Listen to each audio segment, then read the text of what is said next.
Hello दोस्तों, कैसे हैं आप सब। उम्मीद करती हूँ कि आप लोग अच्छे होंगे और अपनी पढ़ाई अच्छे से कर रहे होंगे। तो दोस्तों, आज हम पॉलिटी की घटना चक्र का चैप्टर मूल अधिकार पर डिस्कस करेंगे। तो चलिए स्टार्ट करते हैं। मूल अधिकार नोट्स देख लेते हैं। नेहरू रिपोर्ट 1928 द्वारा मूल अधिकार को भारत के संविधान में सम्मिलित करने की आकांक्षा प्रकट की गई थी। भारतीय संविधान में भाग 3 के अंतर्गत अनुच्छेद 12 से 35 में मौलिक अधिकार का वर्णन किया गया है, जो कि निम्नलिखित हैं। पहला आपका समानता का अधिकार, दूसरा आपका स्वतंत्रता का अधिकार, तीसरा आपका शोषण के विरुद्ध अधिकार, चौथा आपका धर्म की स्वतंत्रता का अधिकार, पांचवा आपका संस्कृति और शिक्षा संबंधित अधिकार एवं छठवां आपका संवैधानिक उपचारों का अधिकार हो जाएगा। भारतीय संविधान में मौलिक अधिकारों को राज्य के कृत्यों के विरुद्ध एक गारंटी के रूप में स्थान दिया गया है। मौलिक अधिकार पूर्णतया नैसर्गिक एवं अप्रतिदेय की श्रेणी में आते हैं।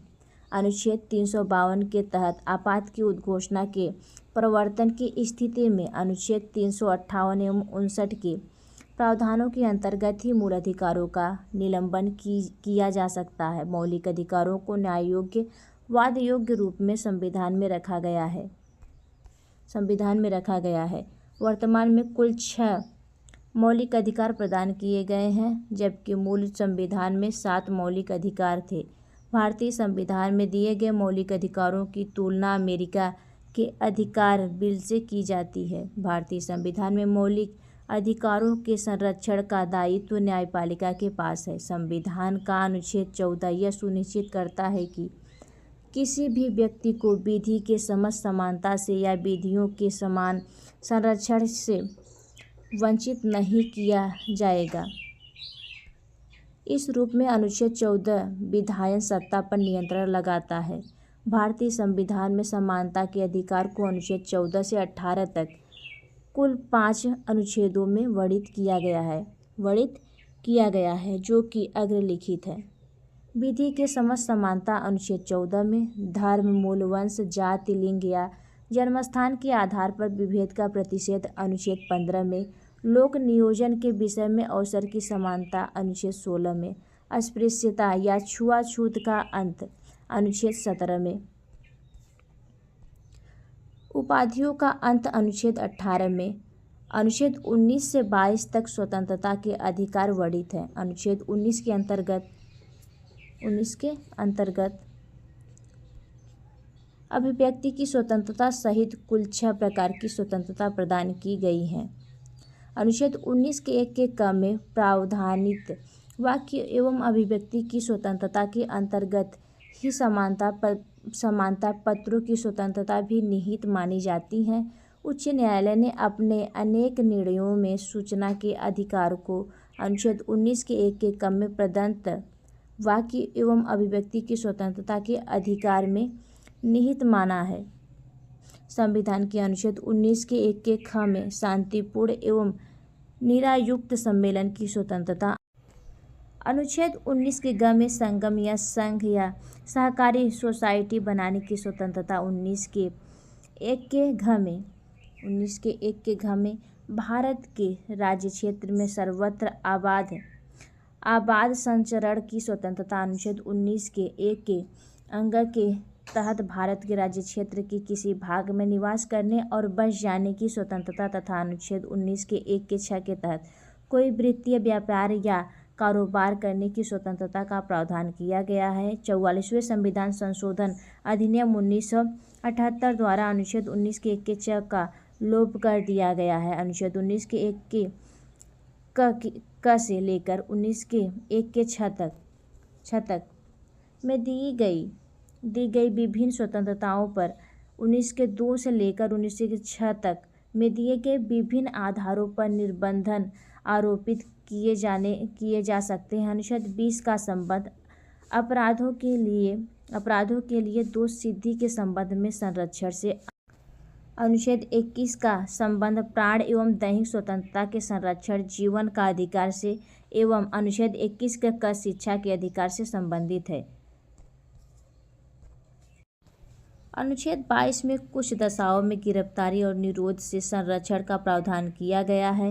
भारतीय संविधान का अनुच्छेद 14 वर्ष से कम की आयु के बालकों के कारखानों, खनन इत्यादि परिसंकटमय क्षेत्रों में नियोजन को निषिद्ध करता है, जबकि अनुच्छेद 23 मानव के दुर्व्यापार और बालाश्रम का प्रतिषेध करता है। भारतीय संविधान द्वारा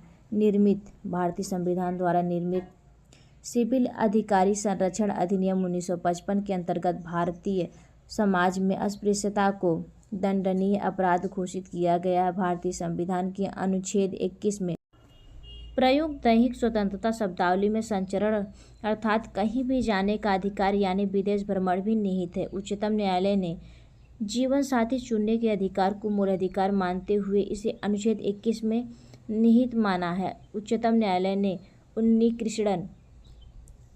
उन्नीकृष्णन बनाम आंध्र प्रदेश मामले 1993 में संविधान के अनुच्छेद 21 के कार्यक्षेत्र का विस्तार कर शिक्षा के अधिकार को उसमें शामिल किया था। धार्मिक स्वतंत्रता के अधिकार अनुच्छेद 25 के अंतर्गत प्रत्येक व्यक्ति को अपने धर्म का प्रचार करने का अधिकार है, जिसमें सिख का कृपाण धारण करने एवं रखने का अधिकार समाहित है। भारतीय संविधान का अनुच्छेद 26 धार्मिक कार्यों के प्रबंध की स्वतंत्रता से संबंधित है, जबकि अनुच्छेद 29 का संबंध अल्पसंख्यक वर्गों के हितों के संरक्षण से व अनुच्छेद 30 अल्पसंख्यक वर्गों के शिक्षा संस्थानों की स्थापना एवं प्रशासन करने के अधिकार से संबंधित है। भारतीय संविधान के 44वें संविधान संशोधन अधिनियम 1978 द्वारा संपत्ति के अधिकार को मूल अधिकार की श्रेणी से हटाकर अनुच्छेद 300 के तहत विधिक अधिकार की श्रेणी में डाल दिया गया। भारतीय संविधान के अनुच्छेद 32 के अंतर्गत संवैधानिक उपचारों का अधिकार उल्लिखित है। मूल अधिकारों के न्यायिक संरक्षण हेतु अनुच्छेद 32 के अंतर्गत उच्चतम न्यायालय तथा अनुच्छेद 226 के तहत उच्च न्यायालयों को शक्ति प्रदान की गई है।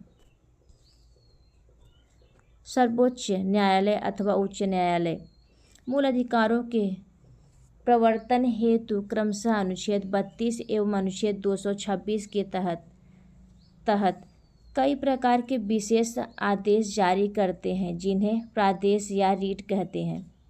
बंदी प्रत्यक्षीकरण इनके द्वारा न्यायालय किसी गिरफ्तार व्यक्ति को न्यायालय के सामने प्रस्तुत करने का आदेश देता है। यदि गिरफ्तारी का तरीका या कारण गैर कानूनी या असंतोषजनक हो तो न्यायालय बंदी को छोड़ने का आदेश दे सकता है।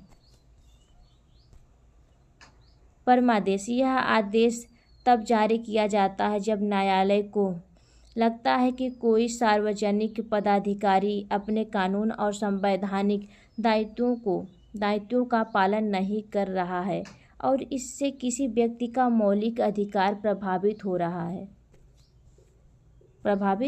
है।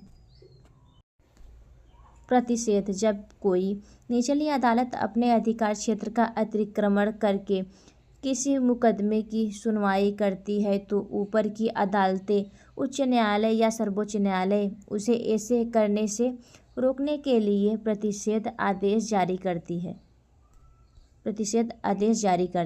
अधिकार परीक्षा जब न्यायालय को लगता है कि कोई व्यक्ति ऐसे पद पर नियुक्त हो गया है जिस पर उसका कोई कानूनी हक नहीं है, तब न्यायालय अधिकार परीक्षा आदेश के द्वारा उसे उस पद पर कार्य करने से रोक देता है। उत्प्रेषण जब कोई निचली अदालत या सरकारी अधिकारी बिना अधिकार के कोई कार्य करता है तो न्यायालय, उच्च न्यायालय या सर्वोच्च न्यायालय उसके समक्ष विचाराधीन मामले को उससे लेकर उत्प्रेषण द्वारा उसे ऊपर की अदालत या अधिकारी को हस्तांतरित कर देता है। संविधान के अनुच्छेद 352 के तहत युद्ध या बाह्य आक्रमण के कारण राष्ट्रपति द्वारा आपातकाल की उद्घोषणा किए जाने पर अनुच्छेद 358 के तहत अनुच्छेद 19 में वर्णित मूल अधिकार स्वतः ही निलंबित हो जाते हैं। अनुच्छेद 20 एवं 21 को छोड़कर अन्य मूल अधिकारों को निलंबित करने की शक्ति राष्ट्रपति को अनुच्छेद 359 के तहत प्राप्त है। भारतीय संविधान में 44वें संशोधन के पश्चात अनुच्छेद 20 एवं 21 के अंतर्गत शक्तियों का केंद्रीकरण लोकतांत्रिक संरचना में शीर्ष नेताओं के पास ही निर्णय क्षमता को संकेंद्रित करता है, जिससे तानाशाही प्रवृत्ति को बल मिलता है और नागरिकों की स्वतंत्रता प्रभावित होती है। निर्वाचित सरकार नागरिकों की प्रतिनिधित्व होने के कारण स्वतंत्रता की संरक्षण मानी जाती है, परंतु निर्वाचित सरकार की स्थिति में भी अल्पमत नागरिकों की स्वतंत्रता विभिन्न प्रकार से प्रभावित हो सकती है। शक्ति के पृथक्करण से तात्पर्य शासन के 3 अंगों विधायिका, कार्यपालिका और न्यायपालिका की शक्ति के स्पष्ट पृथक्करण से है। इस स्थिति में शासन के किसी एक अंग द्वारा अपनी शक्तियों का दुरुपयोग करने पर दूसरे अंग द्वारा उनका निरोध किया जाता है और इस प्रकार शासन के तीनों अंगों में संतुलन बना रहता है एवं तानाशाही प्रवृत्ति की समुचित रूप से रोकथाम संभव है। अतः शक्तियों का पृथक्करण ही किसी उदार लोकतंत्र में नागरिकों की स्वतंत्रता की सर्वोच्चतम सुरक्षा को नियत करता है।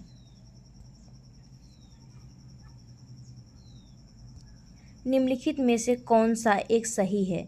तो आपका हो जाएगा आंसर ए। भारतीय संविधान में मूल अधिकारों को शामिल करने के लिए नेहरू रिपोर्ट 1928 से समर्थन किया गया था। भारतीय संविधान में मूल अधिकारों को सम्मिलित करने का समर्थन नेहरू रिपोर्ट 1928 द्वारा किया गया था, अतः विकल्प ए सही उत्तर है। निम्नलिखित में से किस व्यक्ति ने मूल अधिकारों को हमारे लोगों के लिए एक प्रतिज्ञान तथा सभ्य विश्व के साथ किया गया समझौता कहा था? तो आपका आंसर डी हो जाएगा, डॉक्टर एस राधाकृष्णन। मूल अधिकारों पर संविधान सभा में हुए बहस में भाग लेते हुए डॉक्टर राधाकृष्णन ने कहा था, यह हमारे लोगों के लिए एक प्रतिज्ञान और सभ्य विश्व के साथ किया गया एक समझौता है। मौलिक अधिकार क्या है? तो आपका आंसर ए हो जाएगा, वाद योग्य। भारतीय संविधान में सामाजिक आर्थिक एजेंडे को साकारित करने के लिए वाद योग्य और अवाद योग्य दोनों तरह की व्यवस्था समाहित है, जिसमें मौलिक अधिकार वाद योग्य है और नीति निर्देशक तत्व अवाद योग्य हैं। अधिकारों को मूल अधिकार कहा जाता है क्योंकि यह संविधान में उल्लिखित होता है। यह प्रजातांत्रिक होता है, ये गलत हो जाएगा। यह लोक कल्याणकारी होता है, यह भी गलत हो जाएगा। यह व्यक्तित्व विकास के लिए आवश्यक होता है, यह सही हो जाएगा। संविधान इनके विरुद्ध कानून नहीं बना सकती, यह भी सही हो जाएगा। पहला, चौथा और पांचवा आपका सही हो जाएगा, इसलिए आपका आंसर सी हो जाएगा। स्वतंत्रता संघर्ष के दौरान स्वतंत्रता आंदोलन के नेताओं ने अधिकारों के महत्व को समझा था। स्वतंत्रता के बाद संविधान निर्माण के दौरान संविधान में अधिकारों का समावेश करने व उन्हें सुरक्षित करने के उद्देश्य से संविधान में उन अधिकारों को सूचीबद्ध किया गया जिन्हें सुरक्षा देनी थी और उन्हें मौलिक अधिकारों की संज्ञा दी गई।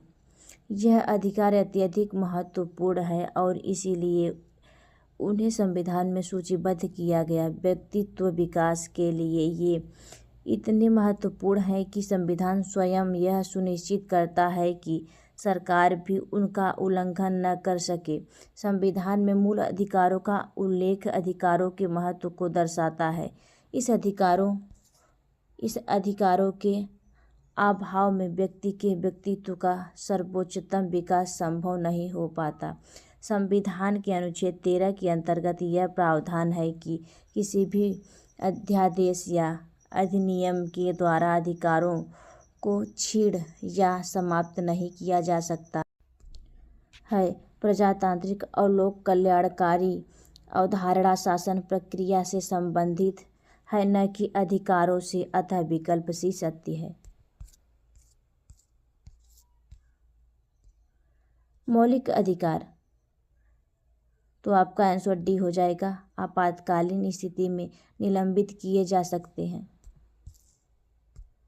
मौलिक अधिकार नैसर्गिक एवं अप्रतिदेय अधिकार हैं जो राज्य कृत्य के विरुद्ध एक गारंटी के रूप में है। इन्हें केवल आपातकालीन स्थिति में ही निलंबित किया जा सकता है। अनुच्छेद 358 एवं 59 में आपातकाल की उद्घोषणा के प्रवर्तन की स्थिति में मूल अधिकारों के निलंबन संबंधित प्रावधानों का वर्णन किया गया है।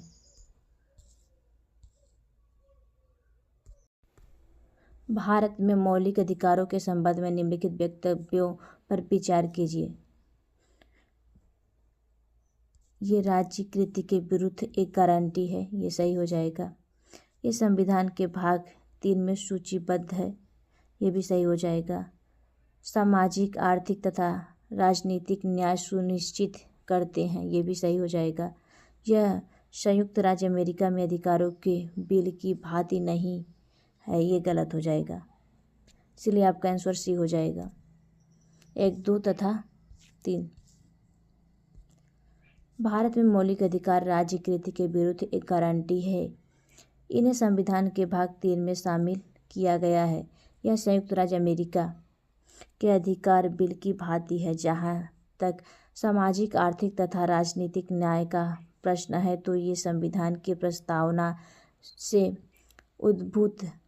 उद्भूत होते हैं और संविधान के भाग 3 के मौलिक अधिकार और भाग 4 के राज्य के नीति निर्देशक तत्व एक दूसरे के पूरक के रूप में मिलकर इन्हें सुनिश्चित करते हैं। भारतीय संविधान में किस अनुच्छेद के अंतर्गत नागरिकों को मौलिक अधिकार प्रदान किए गए हैं? तो आपका आंसर भी हो जाएगा अनुच्छेद 12 से 35। भारतीय संविधान के भाग 3 में अनुच्छेद 12 से 35 तक मौलिक अधिकारों का वर्णन किया गया है। वर्तमान में कुल 6 मौलिक अधिकार प्रदान किए गए हैं। भारतीय संविधान का कौन सा अनुच्छेद संवैधानिक प्रावधानों को संघीय संसद, राज्य विधान पालिकाओं द्वारा बनाए गए नियमों कानूनों पर प्राथमिकता प्रदान करता है? तो आपका हो जाएगा अनुच्छेद 13, आंसर ए। संविधान के अनुच्छेद 13 में यह प्रावधान किया गया कि संघ एवं राज्य कोई ऐसा कानून नहीं बनाएंगे जो भाग 3 में प्रदत्त मौलिक अधिकारों को छीनता या न्यून करता हो। यदि कोई कानून मौलिक अधिकारों के उल्लंघन में बनाया गया हो, वह कानून उल्लंघन की मात्रा तक शून्य होगा। अनुच्छेद 32 संवैधानिक उपचारों का अधिकार। अनुच्छेद 245 केंद्र एवं राज्यों द्वारा बनाई गई विधियों का विस्तार। अनुच्छेद 326 लोकसभा एवं विधानसभा का निर्वाचन वयस्क मताधिकार के आधार पर होगा। भारतीय संविधान के अनुच्छेद 13 का मुख्य उद्देश्य निम्नलिखित में से किनके संदर्भ में संविधान की सर्वोच्चता सुनिश्चित करता है? तो आपका हो जाएगा आंसर बी, मौलिक अधिकार। भारतीय संविधान में समता का अधिकार 5 अनुच्छेदों द्वारा प्रदान किया गया है। ये हैं, तो आपको हो जाएगा आंसर सी, अनुच्छेद 14 से अनुच्छेद 18 तक।